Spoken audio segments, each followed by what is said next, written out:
for the love of my country, for exalted character and patriotic devotion. And let me remind all of us here seated again as legislators that every nation of mankind is created by God with their material and human resources. Government and governance is only a guide, for no nation can grow beyond or above their human and material resources for those who have a relationship with God. Let me again say, probably this is the beginning of the 9th Senate. And if you recall, Mr. President, at the inception of the 9th Senate, I did mention that a forum like this should exist, where we can expand our vision and let the world know what the 9th Senate has for this nation. When we discuss the issues of security, thank God that Senator Alero and his team has come up with something thought-provoking topic of the agenda. When we speak of agenda, we are saying to the world, what do we have for the Nigerian nation as a legislature? Where are we going to? What difference can we make? What's the program? A sense of direction. And without a direction, every government, be it legislature, executive, or judiciary, will fail. So today we are making a serious attempt in giving to our nation a direction by discussing the agenda of the 9th Assembly. Mr. President, my President, I also want to thank you for making our time. I heard you say, even if this is the only thing we discuss for today, it's worth it. Because most of us here may not even understand the agenda why we're here. To some of us who have been elected to remain politically relevant in the system, for some it is a place to now cool off as politicians. For governors, most likely. And for some others, it is a place to come and discuss what goes through a society. But we have failed to understand that we are not senators of Oboko or Olu or Imo or Anambra or Zamfara. We are senators of the Federal Republic of Nigeria. In my secondary school, and I'm sure you had the opportunity of studying that very interesting topic, which I made an A1, political science. And government. We call it government. If you make it one, it's government. Now one of the simplest questions was to define the three arms of government. They ask us, what is legislature? We say legislators are the lawmakers. Executive execute the laws being made. Judiciary interpret the law. But what we have failed to understand in this country is that we have only one government, which is called the government of the Federal Republic of Nigeria. We do not have legislative government of Federal Republic of Nigeria. We have only one government. And when we talk about principles of separation of power, Mr. President, those separations of power was just to bring about checks and balances, but not cause disunity among the three arms of government. But today it looks like the only way we can pride ourselves as legislators is if we are still in confrontation with the executive or the judiciary. This again is what I call an act of barbarism. But, Mr. President, now, Mr. President, please, the matter before us is so crucial and very interesting that opportunities must be given those who have ideas to do so. The question we need to ask ourselves in setting the agenda today is, what really is the problem of Nigeria? Why is Nigeria still the way it is? Why are we having an increasing security challenges in a geometrical progression? Why is there hunger in our land? Why is it that nations that we helped in the past, like South Korea and Malaysia, and even Dubai, has overtaken us? And we have become a laughing stock in the face of other nations. These are what will determine the kind of agenda we set for ourselves. But the way it is now, if you can only answer this question, then we might not set a proper agenda. But let me remind us, our number one agenda, Senator Alero, our number one agenda with your committee should be the people, and nothing but the people. And we have a duty to make an agenda that guarantees happiness to every common man in this country. But because political power is a trust which can only be justified when used for the benefit of the common man. So our agenda must remain the people, and nothing but the people. Now, in setting this agenda, I thought that since we have one government, Federal Republic of Nigeria, there would have been a joint action committee comprising of the executive, the legislature, and the judiciary, with you seated as Mr. Senate President, to discuss together before we separate ourselves to find solution. Today, the executive is speaking from different angle, judiciary is from a different angle, legislature is a different angle. But let me remind all of us, ladies and gentlemen, distinguished senators, that where a nation has failed, the legislature is held responsible. Because legislature is the pivot upon which the wheels of every arm of government rotates. We start what the executive does, and we start what the judiciary does. Without legislature, there can't be action of executive, and there cannot be an action of legislature. So I suggest that there must be a teamwork first.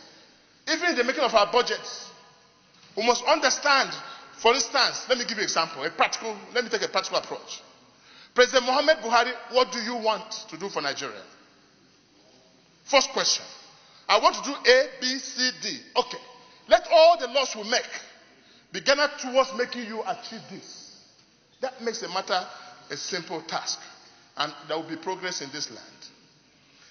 A nation that is faced with extreme danger like Nigeria today should seek the wisest course of action, not of convention. There's so much of talk shop, like doing shop. And this is why today we're not able to come together with the executive, give them what they want to make sure they give the Nigerians what Nigerians need. So our laws must change. Our style must change.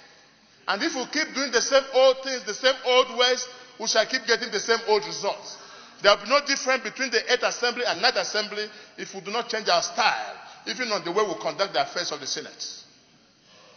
I wish the leader of the Senate will allow me to expand my voice.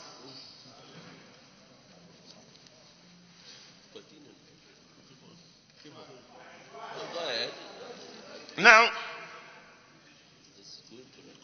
what exactly I'm saying here, Mr. President, is that we have to, as a nation first, understand the fact that all is not well with this country. And we have to adopt a new method of approach in approaching issues in this country. And by cutting our coat according to the material available, not according to our size. Because what we are doing today, which presidential system of government provides for us, is that we must cut our coat according to our size and not according to material available. What I mean by this is that first and foremost, what will make Nigerians have confidence in this Senate is to introduce the principles of sacrifice. We, the senators, have to dramatize this, even it is for purpose of letting the public and the ordinary people know that this Senate is willing to make a difference. Because if you cannot imbibe in the spirit of sacrifice, you have no business with any leadership. The point I want to make in cutting our coat according to our size, and I give you examples of what is holding this country down. Today we have Federal Ministry of Agriculture. In the Federal Ministry of Agriculture, my question is, why should we have Federal Ministry of Agriculture? You must practice agriculture when you have land. Where does the government have land? Where the agriculture must take place must be at the grassroots, at the local government level, at the state level, and not at the federal level. Federal government ought to just come and have an advisor on agriculture with policies making, but not to have full Ministry of Agriculture. These are things that create so much demand on the system and does not make it grow. So before the contract starts in Abuja, before it gets to Okigwe Junction, he's suffering from stroke. Before he gets to Owerri, he has developed HIV. Before he gets to my village, it's obituary.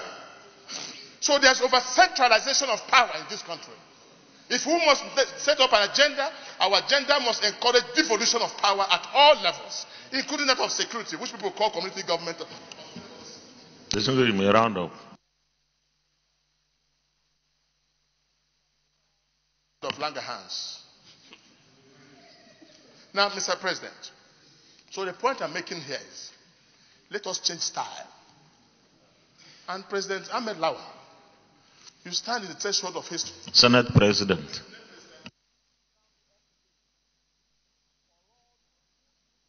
The threshold to make name, if you told this line you are towing, I see probably great things to come if you can follow this thing.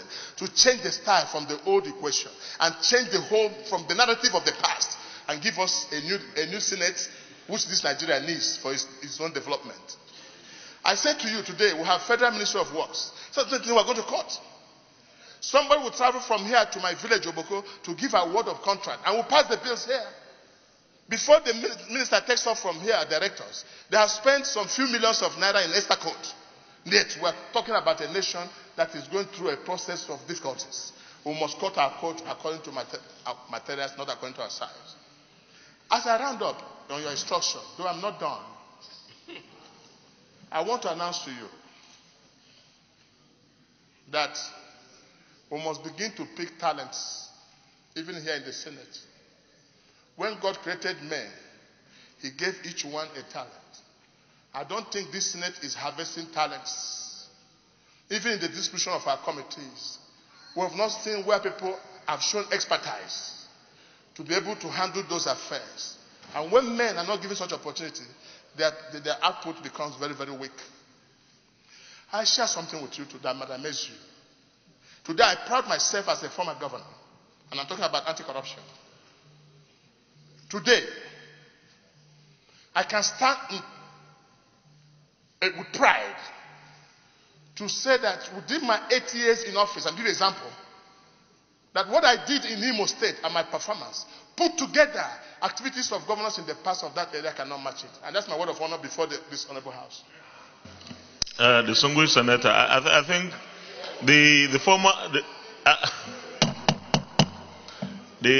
restrict yourself to the issue at stake. The former governors, other former governors are not around to dispute or put their record straight as well. So I will advise that you restrict yourself to the point. I'm talking about style. I'm talking about people being allowed to talent and corruption. Now, I say so because today, if you come to Imo State, you could see the project standing. But no one has cared to ask you, what are you able to do to achieve, to make this impossible become possible? And until we begin to harvest talent and see what people have done to succeed, then we cannot make any headway. What then, my summary, while I sit down because I don't have enough time, is, Mr. President, today, let's have a meeting of executive, judiciary, leaders, and legislature. Sit down, say to ourselves, this is what we want to achieve. We cannot carry all the projects at the same time. We don't have the money to carry it. I'm sure in the Senate now, we want to add more roads, more hospitals. Why the ones of last year have not been completed? I'm sure we're here now introducing more things. When the last one will pass in 8th and 7th Senate is still suffering from funding. Let us concentrate. In Igbo, we say, Abako nyomomre ya abu ofofo.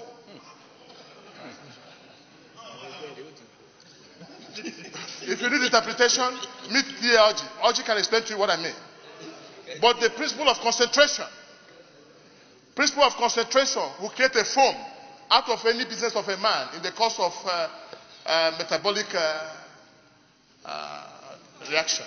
So, Mr. President, I wish this Senate well and I wish you well. Please change the style and let's move this nation forward. God bless you. Thank you very much.